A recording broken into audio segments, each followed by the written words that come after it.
Welcome to my page guys. તો આજે આપણે બનાવીશું બટાકા પૌવા। તો અત્યારે મેં આ બટાકા પૌવા છે જે પૌવાને 1-2 મિનિટ માટે પલાળી દીધા છે। ત્યાર પછી મેં બટાકા, ડુંગળી અને લીલા મરચાં સમારી લીધા છે। સિંગદાણા આપણે તળી લઈશું।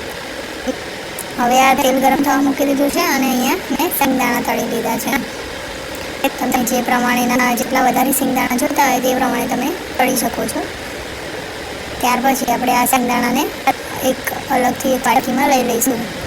તેલ ગરમ થઈ ગયું છે ઓલરેડી, તો એમાં હવે આપણે રાઈનો વઘાર કરીશું। ત્યાર પછી થોડી હિંગ નાખીશું અને જે આપણે સમારેલું બટાકા, ડુંગળી અને લીલા મરચાં તે બધા એડ કરી દઈશું અને તેને બરાબર સાતળીશું।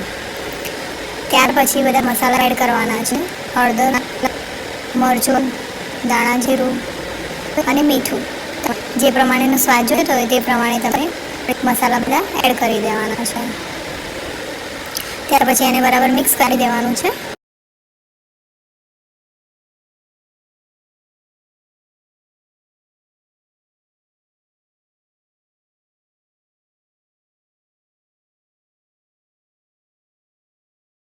હવે તેમાં આપણે બુરું ખાંડ એડ કરીશું। આમ આખી ખાંડ બી લઈ શકો છો તમે, પણ બુરું ખાંડ હોય તો ફટાફટ વાપરી જશે। અને જે મસાલો કર્યો છે તેમાં પહેલાં જ બુરું ખાંડ નાખવાની છે। પૌવા નાખ્યા પછી બુરું ખાંડ નાખશો તો બરાબર મિક્સ નહીં થાય। બુરું ખાંડ નાખ્યા પછી તેમાં જે આપણે પલાળ્યા હતા પૌવા તે બધા પૌવા એડ કરી દઈશું અને તેને બરાબર મિક્સ કરી દઈશું, જ્યાં સુધી બધો મસાલો તે પૌવામાં મિક્સ ના થઈ જાય।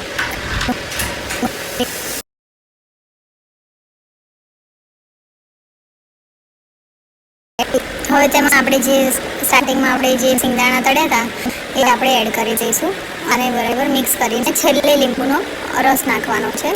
તો આપણા પૌવા રેડી થઈ ગયા છે અને તમે ગાર્નિશ કરી શકો છો કોથમીર સાથે। હવે આપણે ટેસ્ટ કરી અમારે રેડી ગયા છે। પૌવાને મેં રતલામી સેવ સાથે ગાર્નિશ કર્યા છે। બહુ જ સરસ લાગે છે। નાયલોન સેવ સાથે બી તમે એડ કરી શકો છો। નાયલોન સેવ બી સારી લાગે, પણ રતલામી